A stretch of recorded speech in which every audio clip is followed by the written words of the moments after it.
Coluche.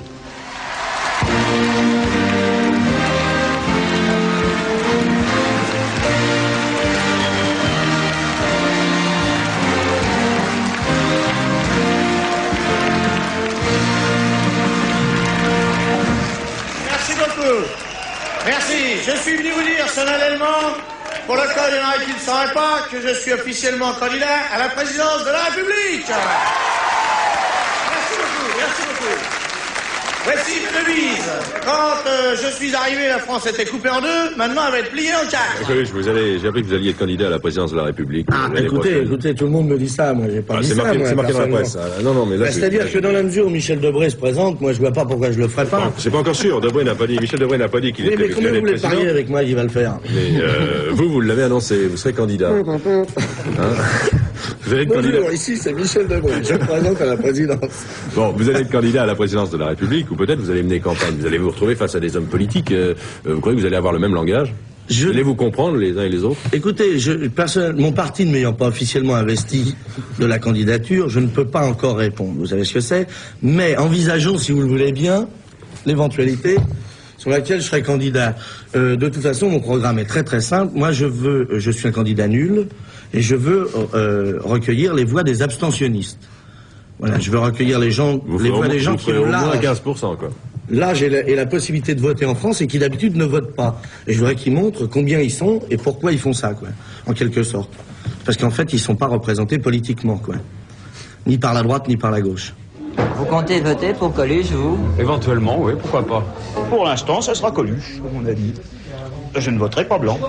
Si Coluche arrive à 16 ou 20%, eh bien à ce moment-là, je crois que ça les fait réfléchir. Et dans ce cas-là, Coluche aura fait un grand service à la France.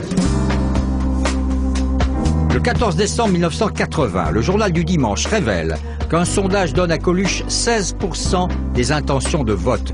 Vous avez bien entendu, 16%. Coluche et son entourage vont alors se prendre au jeu. Ça devient sérieux, très sérieux, puisque le génie du non-sérieux commence lui-même à y croire. Vous imaginez, à l'époque, de manière spontanée, il s'était fait 300 comités de soutien dans toute la France. Et puis tout ça, ça arrivait. Et puis je vous dis, les lettres qui arrivaient, les gens qui posaient des questions à Coluche, qui pointaient des trucs, c'était énorme.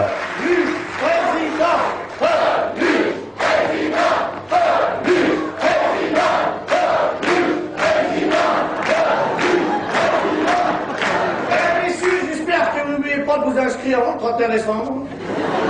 C'est dans bientôt. Incessamment sous peu. Il faut s'inscrire pour aller voter pour moi. J'espère que vous allez voter pour moi. Je me présente pour vous. Salut tout le monde! Voilà, c'est ainsi. Salut les filles! Coluche a toujours été là où il faut quand il ne faut pas, et là où il ne faut pas quand il faut.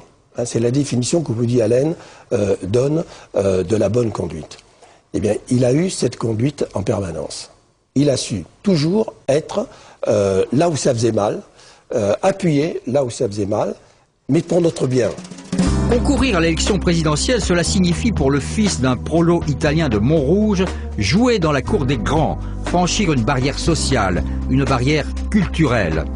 Le sérail politique va vite s'inquiéter de cette intrusion, de ses répercussions dans la presse, et même, et surtout, de son effet sur l'opinion publique. Coluche dérange bien plus encore avec cette candidature que lorsqu'il balançait ses sketchs subversifs sur scène. Le 24 novembre 1980, le régisseur de son spectacle meurt, assassiné. Le fait divers va être abondamment médiatisé. Pas de spectacle Coluche ce soir au Théâtre du Gymnase à Paris. Le régisseur du spectacle, René Gorsin, a été assassiné. On a retrouvé son corps ce matin dans une carrière de la banlieue parisienne. Et pour Coluche, entendu pendant plus de 2 heures par la police cet après-midi, il n'y a aucun doute, René Gorsin a été victime d'une agression crapuleuse. Ça n'a rien à voir avec votre récente déclaration, votre récente candidature aux élections. Ben, j'espère que non, hein. J'espère que non, parce que si des gens qui sont des professionnels de la politique agissent comme ça vis-à-vis des candidats, ça va leur retomber sur le nez, parce que j'ai pas l'intention de me taire si je le sais. Hein. Pourquoi tout d'un coup, moi je crois plus... Enfin, je sais pas. Qu'est-ce que vous croyez? Moi je crois qu'il s'est fait attaquer, on lui a pas retrouvé son portefeuille. Je crois qu'il s'est fait... Évidemment, 2 balles derrière la tête, ça ressemble à une exécution, quoi. Alors, En réalité, j'apprendrai bien plus tard que les flics ont su 15 jours après la mort de René dans quelles circonstances et pourquoi il avait été tué. Il a été victime d'un crime passionnel. Mais à l'époque, j'apprendrai aussi beaucoup plus tard qu'il y a eu des ordres venant du ministre, directement du cabinet du ministre, de ne pas pousser l'enquête trop loin, histoire de laisser une casserole aux fesses de Coluche. Alors ça n'est pas par hasard qu'un rapport des RG, les renseignements généraux, marqué du sceau très confidentiel, atterrit dans les salles de rédaction. Dans le plus grand secret, les RG ont bâti un dossier. Ils ont placé Coluche sur écoute. Ils ont traqué ses zones d'ombre. Tout est passé au crible. Les affaires, les mœurs, la famille, l'entourage. Et 15 jours plus tard, l'Express publie un article violent titré « La vraie nature de Coluche ». À l'époque de la campagne, je veux dire, ceux qui l'aiment, c'est très marqué, quoi. On va dire que la France bien pensante et institutionnelle le déteste. Tiens, ils ont arrêté le tueur de l'Oise, c'est un gendarme. Le sort s'acharne contre eux. Ils ont fait un examen psychiatrique, il a tué 5 mecs, hein, je sais pas quoi, 5 filles d'ailleurs. Ils ont fait un examen psychiatrique, ils ont dit qu'il était normal. Qu'à voir commencer les abrutis dans la police. Hein. Il est normal. Ça va bien. Tout va bien, il est normal. C'est marrant, à chaque fois qu'un flic tue un mec, c'est-à-dire toutes les semaines, à chaque fois, ils lui font un examen psychiatrique après. Et pourquoi ils le font pas avant? On serait peinards, nous, hein? On serait peinards. Bon. Quand on était à Europe, par exemple, tu vois, tu reçois tous les matins une petite balle, et la prochaine, c'est pour toi, tu vois. Donc, déjà, tu commences à flipper un peu, tu vois. On a des lettres un peu, mais ça, je fais des collections. J'ai tous ceux qui... Oui. Non, j'ai les menaces de mort. J'ai seulement les... Après, j'ai les menaces de cassage de gueule. Après, j'ai tous ceux qui m'envoient les reliefs de leur repas. Tout ça. À plusieurs stades, même. Et enfin, il y a tout un tas de trucs, quoi. C'est les pneus de la bagnole crevés. C'est un camion qui garait devant chez lui pendant toute la campagne avec des rideaux. C'est... et donc... aussi une protection officielle, parce que Coluche, voyant qu'il est menacé, va à la préfecture, et on lui donne une protection officielle. Mais en fin de compte, ça ne nous rassurait pas vraiment. Quand tu as des flics qui sont devant la porte devant chez toi, ça ne rassure pas, vraiment. Donc tu es déjà en menace. En menace de quoi? Regardez les journaux.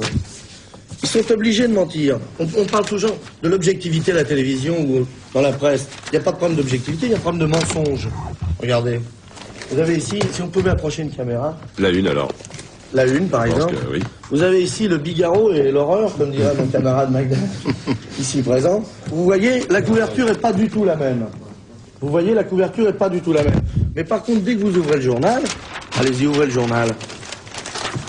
Vous avez le même après. Vous voyez, cette page-là et cette page-là, c'est la même. Vous voyez, et si vous continuez, c'est pareil. Voilà. Vous voyez, moi, je l'invente pas. Je les invente pas, moi, les trucs. Vous voyez, c'est écrit dessus, là. On a deux journaux rigoureusement identiques. Est-ce qu'on voit ça? Hein? Regardez. Vous voyez? Les gens qui achètent Laurent n'achètent pas forcément le Figaro, mais c'est les deux mêmes.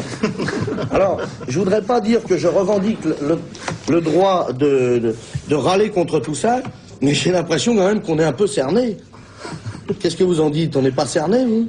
Franchement, c'est énorme.